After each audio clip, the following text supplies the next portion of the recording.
A warhorse mare screamed in labor. The foal was Breach. The stablemaster ordered her cut open. Breach. I've seen this before, in another life. If I don't act, both will die. Daiki pushed past the stable hands and knelt by the mare. His hands moved with knowledge from another world. Easy, girl. When I say, push with all you have. In the lantern light, Daiki rotated the foal and eased it out. The foal gasped, then cried. Alive. They're both alive, but they saw what I did. The stable master stared at the healthy foal, then at Daiki. His eyes narrowed with suspicion. I saw a traveling vet do this once. I just copied him. That lie won't hold. I know too much. I have to be more careful. The stable master grunted and told Daiki to keep his head down, but his glare promised this wasn't over. Before the other stable hands stirred, Daiki slipped into the feed room. He mixed crushed oats with a paste of wormwood and garlic, a deworming regimen only he knew. Parasites, drain them. Clean intestines, better forage, minerals. These broken down nags will shock the whole cavalry. Daiki, that's not the usual grain. What are you putting in there? Just some leftover herbs, nothing to worry about. I've watched you for a week. The horses you feed are improving. Their coats shine, they move easier. You know something. If I tell him, he could expose me. But I need a second pair of hands, fine. An old traveling horse doctor taught me a few tricks. I'll show you, but you breathe a word to no one. In the weeks that followed, Daiki and Luca fed the stable's worst horses in secret. The animals grew sleeker, their coats gleaming, their gaits stronger. Look at old Bayard. He's nearly prancing. The stable master will notice soon enough. They're improving, but if the guild catches us, unapproved methods, commoners breeding, will be ruined. I need to do more, quietly. Commander Marcus watched his cavalry drill. The horses, once flea-bitten and sluggish, now moved with raw power, leaving the other units in the dust. These aren't the same nags I saw last spring. Someone has been tampering with my stock. The stable master stammered about a young stable boy who mixed strange feeds. Marcus's eyes narrowed. He would find this boy himself. In the stable, Daiki examined a gelding's hoof, Luca passing him a hoof knife. The door swung open, and Marcus's armored frame filled it. Your horses are outrunning every other mount in the garrison. Tell me how, and don't lie. This is the moment. I can't reveal my past life, but if I give him a fraction, he might become an ally. Better feed, deworming paste, and proper hoof trimming. It's not magic, it's just care. If the guild hears about this, you are a dead man. But if you keep my horses winning, I'll shield you. Do we have an accord? Daiki grasped the gauntlet, a silent pact. Daiki would build the finest cavalry horses in secret, and Marcus would guard him from the guild's wrath. With his protection, I can push the breeding further. But if my results slip, I'll be thrown to the guild like a carcass. No room for mistakes. Daiki began recording bloodlines in a leather notebook. Stamina, temperament, bone density. He sold the unfit and selected only the best for his secret herd. In my old world, we called this selective breeding. Here, it's witchcraft. Each generation will be stronger than the last. With Marcus's coin, Luca helped build a hidden stable deep in the woods. A simple wooden shelter, its existence known only to 3 souls. The walls are up and the roof's watertight. No one will find this place without a map. In the capital, Guildmaster Oren studied reports of a cavalry unit whose horses outpaced even the king's own mounts. He summoned his lead inspector. These improvements are not natural. A common stable boy cannot produce such horses. Find the source of this heresy. The guild inspector swept through the garrison stables, measuring teeth, checking brands. Daiki moved his prized horses to the hidden shed hours before. You won't find anything unusual here, sir. Just standard cavalry remounts. Good feed and clean stalls make the difference. The inspector left without proof, but Oren was not fooled. His letter to the stable was a single chilling line. "We are watching." He knows. Orin knows something is wrong. I have to produce results fast, or his next move will bury us. In the hidden stable, under a lantern, Daiki eased the mare through delivery. The foal slid out wet and trembling, but whole. Long cannon bones, deep chest, perfect shoulder slope. This colt already outclasses anything in the kingdom. He's huge. I've never seen a newborn stand so fast. Look, he's already nursing. Keep your voice down. No one outside must know about this colt until he's fully trained. Weeks later, the colt grew at a stunning pace.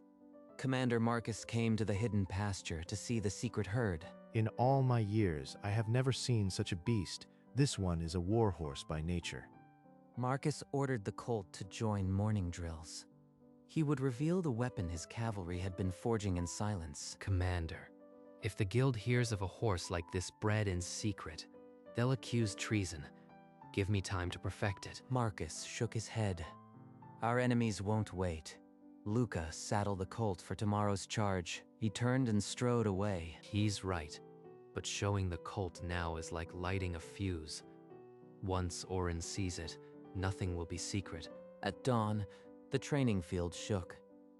Marcus's cavalry, riding Daiki's horses, smashed through the opposing line like a hammer through glass. Again, let them see what real cavalry looks like. After the rout, the other commanders crowded Marcus, demanding to know where he had found such monsters. Rumors spread like wildfire.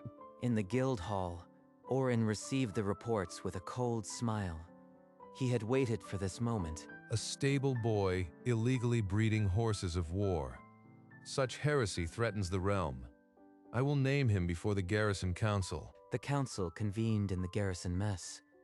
Orin pointed a bony finger at Marcus, demanding the name of the trader who had bred the horses. My horses were bought fair from traders. There is no crime in feeding them well. Orin produced a sealed decree from the guild's archives.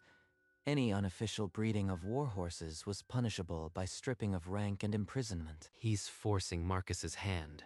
If he gives me up, I am finished.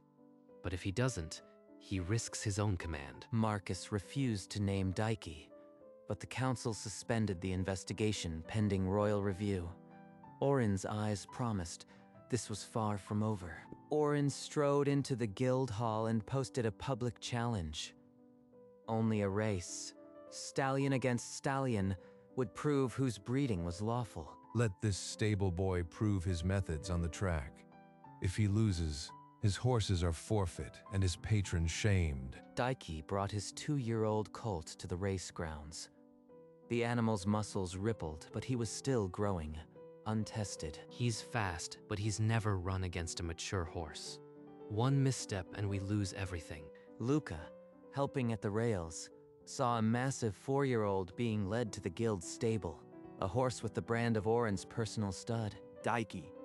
That horse in Orin's stall, it's not a normal guild horse, it's a champion raider. They're cheating. Daiki's jaw tightened. Orin had smuggled in a ringer to destroy him publicly. If I withdraw, Orin wins by default and Marcus is ruined. If I race and lose, the same, but this colt has his father's heart. We race. Luca, prepare the colt. I'll handle Orin's trick. The race was set. At dawn, the kingdom would watch a stable boy's colt face the guild's champion. The starting horn blared, hooves thundered.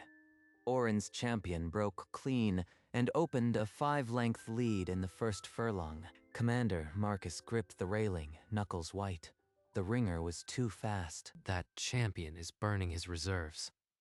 My colt has twice his stamina. Wait. The 4-year-old's stride faltered near the final turn, foam flying. The 2-year-old, still fresh, began to close. With a surge of power, the colt overtook the ringer and thundered down the stretch, winning by 2 lengths. The crowd fell silent for a heartbeat, then roared. In the guild box, Orin's face went pale. Impossible. That animal was tampered with. This is sorcery, not breeding. A figure, in a modest cloak, in the noble stand rose. The hood fell back, revealing King Aldrich's gray beard and crownless brow. Silence. Master Orin, I have observed the race. There is no foul play here. Bring the stable boy to the royal tent. The king himself. My life now hangs on what I say next. Daiki knelt on the canvas floor of the royal tent, surrounded by silent guards and stern advisors. All eyes waited for his voice. Young man, your colt outran a champion.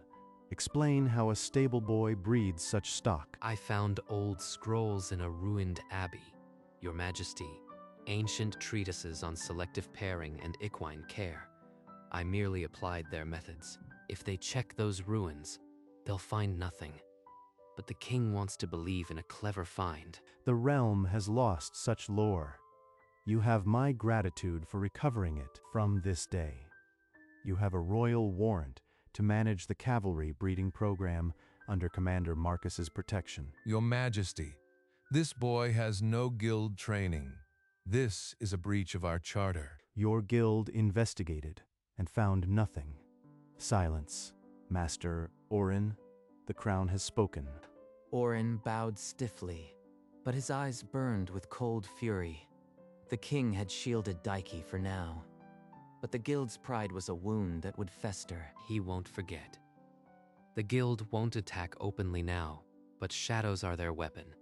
Protection is only as strong as the next mistake. With royal funds, Daiki expanded the breeding program, building new pastures and a dedicated stud barn.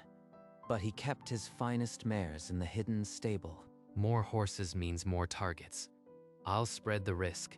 Only the open herd is vulnerable. One dawn, Luca burst into Daiki's office, face ashen. 3 of the strongest geldings had collapsed in their stalls, foam at their mouths. The water trough. Something's been poured in. It reeks of bitterweed. They're dying, Daiki. Daiki. Daiki ran to the pasture. 3 horses lay still. 2 others stumbled, muscles twitching. The trough water shimmered with an oily sheen. Bitterweed extract. Fast-acting, but leaves trace elements. This wasn't an accident.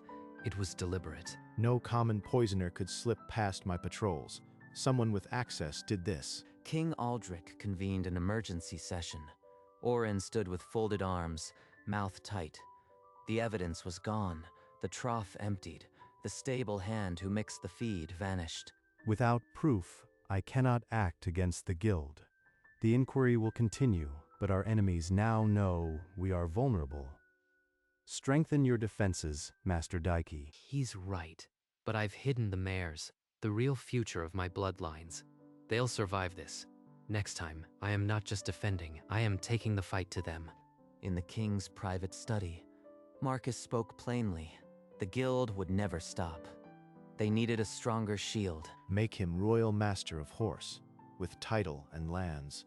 The guild cannot attack a peer without direct proof. So be it. But he must prove himself worthy, or fall harder than before.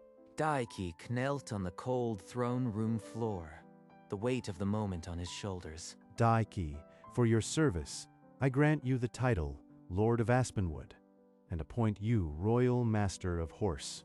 Rise. Your Majesty, I am humbled. I will dedicate my life to the kingdom. In the guild hall, Orin read the royal decree and slammed his fist on the table. A stable boy ennobled. This insults centuries of tradition. He will regret this, I swear it. A title means nothing without the truth. The mares are hidden. No one will ever know the whole truth until I choose. The herald announced Lord Daiki across the city. In the shadows, daggers were being sharpened. Under the grand pavilion, Lord Daiki's first public auction drew nobles from across the realm. The geldings stood gleaming, but the mare stalls remained empty. Daiki opened the bidding.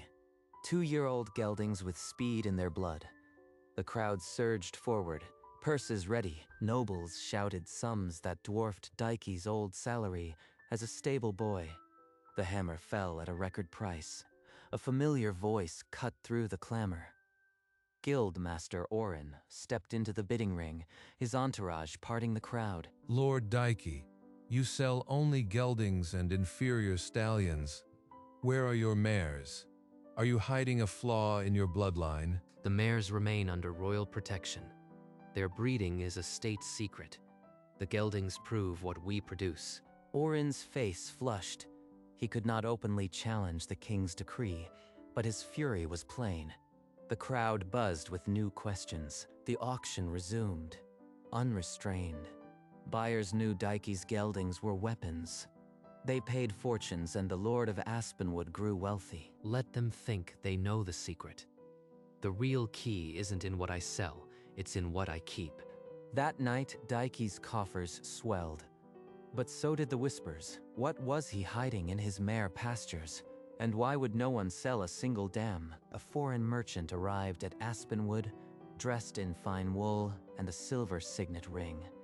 He called himself Lord Kale, seeking breeding stock. Lord Dike, I've traveled from the North Kingdoms. Your geldings are legend. I wish to purchase, and perhaps to see your bloodlines up close. Dike, pleased by the coin, sold him 3 geldings. Vance accepted the price without haggling. Too easily, Dike would later think. Vance requested a tour of the stables, his eyes missing nothing. Guard rotations, gate hinges, the distance to the mare pastures. 4 guards at night, a blind spot near the old oak, 2 stallions in the west barn. I could have them out by moonset. Dike, buried in breeding charts, saw only a wealthy buyer. He did not see the map being drawn behind the merchant's eyes. That night, in a rented room, Vance sketched the estate on parchment, noting every stable door and guard post by candlelight. These stallions will break their cavalry dominance. The rival king will reward me with a lordship. By messenger hawk, he sent orders to his agents at the border. The strike would come in 3 nights. That merchant was too eager. Something feels off.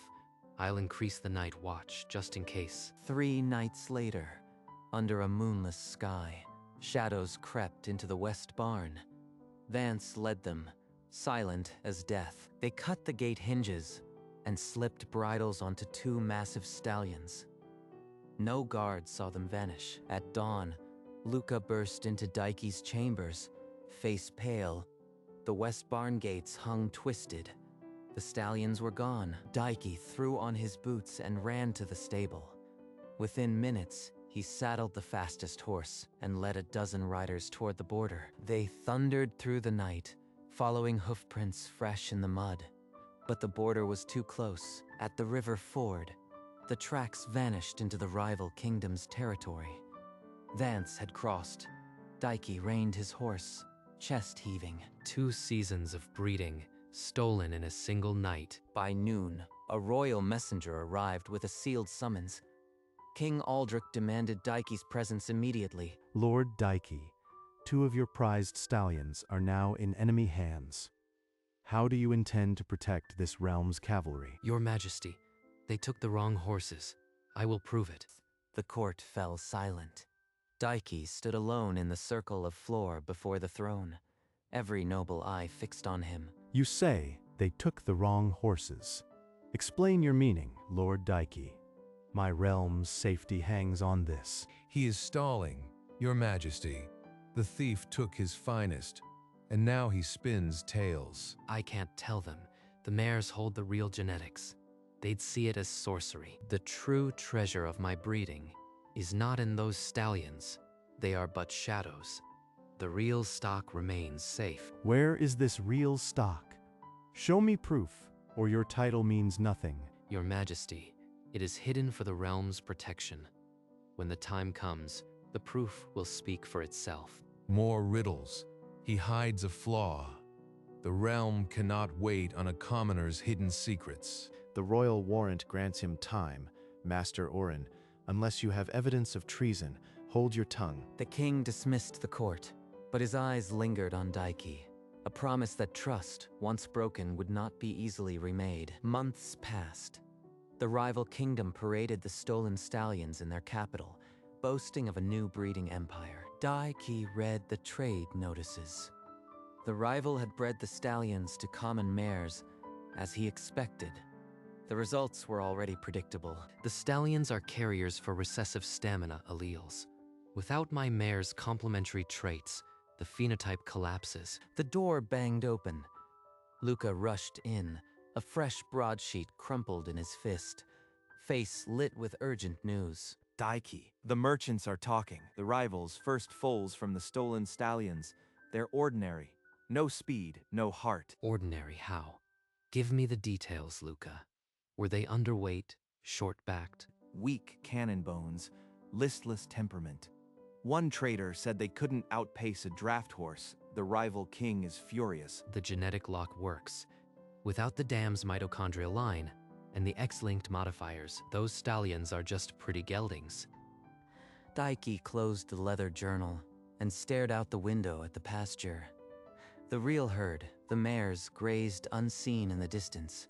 The rival kingdom had stolen the key to an empty vault, but Daiki knew the real test would come when their cavalry broke.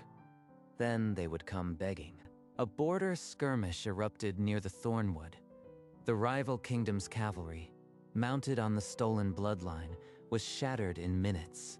Your Majesty, our scouts report the enemy horses couldn't maintain a charge. They broke formation and fled. Our losses were minimal. Daiki was right. Those stallions were worthless without his mares. Send word to Aspenwood. I need him here now. Within the hour, Daiki strode into the war council, still dusty from the ride. The king's generals parted for him. Lord Daiki, the rival king has requested terms. They want to buy our horses, the real horses. How do you counsel us? They'll ask for mares. They'll plead, offer gold, territory. But the mares are the core of this empire. I'll never sell a single one. Your Majesty, I recommend that I lead the negotiations personally. I know what they need, and I know what we can extract. Very well. You will speak for the crown. Do not fail us, Lord Daiki. The rival envoy would arrive the next morning. Daiki spent the night alone in the royal library, drafting the terms of surrender. No mare sales. No breeding outside my control. The fee will be high enough to bankrupt their pride. They have no choice but to accept. The great doors of the throne room swung open.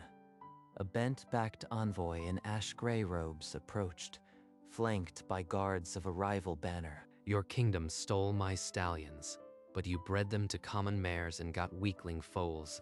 You are here because you failed. The truth. I engineered my bloodlines so the elite traits only express when paired with my carefully selected dams. You hold stallions that are empty shells. The envoy's face drained of color as the depth of the trick became clear. They had not stolen leverage. They had stolen a permanent debt. Here are the terms. A 10-year exclusive trade treaty.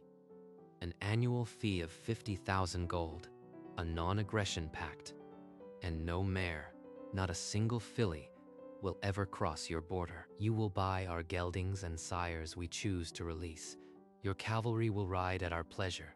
Accept or return home and explain to your king why you failed. Lord Daiki speaks with my authority. Reject these terms, and the next negotiation will be held on your capital's ruin. The envoy bowed so low his forehead nearly touched the stone. With a cracked voice, he accepted the draft terms, pending his king's formal seal. As the envoy retreated, the court erupted in hushed whispers. Lord Daiki had turned a theft into a bloodline empire. They'll sign. They have no choice. And with every year, their dependence deepens. The empire is born, not on steel, but on genetic law. A week later, the rival king's seal arrived on the treaty. In the throne room, Daiki signed the final parchment alongside King Aldrich, binding 2 kingdoms to his bloodlines.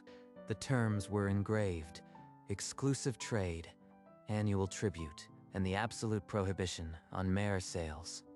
Daiki's studbook was now law. Lord Daiki, you have secured our realm, but another matter demands justice. We have uncovered a traitor within. King Aldrich unrolled a captured letter, bearing Orin's seal and the spy Vance's signature. Proof of conspiracy to weaken the realm by selling horses to the enemy. Lies. That seal is forged. I am Guildmaster. This is treason against the charter. The charter is revoked. The guild has betrayed the crown. Orin will face trial for conspiracy, and you, Lord Daiki, shall assume oversight of all royal breeding as guild overseer. The guild will be reformed. Breeders will be trained in the new methods. No more secret trading. No more poisonings. The kingdom's horses will be its strength. By sunset, the guild's restrictive edicts were burned in the courtyard. A new order began with Daiki at its head, his genetic knowledge now the foundation of the realm's power. Orin's shadow is gone. The treaty binds the rival kingdom. My bloodlines are protected by law. The empire I built will outlast me. Lord Daiki, royal master of horse and guild overseer, had turned a stable boy's secret into an empire of blood and bone. Within a year, Daiki's horses won every major competition. His stud book became the standard text of the continent. At the Grand Continental Cup, a foreign prince entered his finest stallion, bred from a Daiki gelding. He publicly demanded a mare. Daiki's own entry, a 3-year-old filly, outran the prince's horse by 10 lengths. The crowd roared in disbelief. You have a good stallion, but without my mares, your bloodline will fade. No mare will ever leave my pastures. Every attempt to copy us fails. The genetic lock is absolute. No one else has the key. The prince's breeding program collapsed within 2 generations. His foals were ordinary, unable to compete. From the frozen north to the southern deserts, Daiki's horses became the single standard for cavalry and racing. The empire stretches across borders, controlled not by armies but by genetic law. No one can challenge it. Daiki revised his stud book each season, adding new dams and sires. His methods remained a state secret. In Aspenwood, he stood at his window, the distant sound of hooves, a constant reminder of the empire he had built. Daiki signed the final page of the restricted stud book, the blueprint of his empire, to be held in the royal vault, and his heir's hands alone. This book will guide breeding for centuries. No unauthorized eye will ever see its full contents. While clearing an old chest, he found a small, worn pocket notebook, the same one he had scribbled in during his previous life. My old notes, crossbreeding coefficients, allele frequencies. This was the seed. The first entry read, Reincarnation. If this body lives, I'll apply modern genetics to this world's horses. Decades ago, in another life, I wrote that. It worked. For the first time, he allowed himself to feel the weight of that promise kept. He placed the notebook in a hidden drawer beside the stud book. One would be read by kings. The other, he would carry to his grave. He had built an empire of bloodlines, and now only he knew its true foundation. Outside the window, the sun set over Aspenwood. The empire would grow, but the man who forged it would never forget where it began, high on the hill. Daiki stood alone, sunset gold on the pastures. The wind carried the distant sound of hooves. Below, a chestnut mare nudged her newborn foal. It wobbled on long legs, then took a trembling step forward. Another generation, stronger than the last. This one will sire champions. Years ago, in a dim stable by lantern light, a boy with old memories saved a breech mare. That night was the first stone. Just a stable boy then. Now the continent rides on what I built. Back on the hill, the foal nursed, its mother standing guard under the fading sun, the image blurred with memory. The empire will outlive me, but moments like this are mine alone. The sun dipped below the horizon. The first stars appeared. Daiki let the cool air wash over him. In the distance, a stallion whinnied a deep, powerful call. The empire was awake, and the foal, taking another wobbly step, became the newest heartbeat of an eternal bloodline.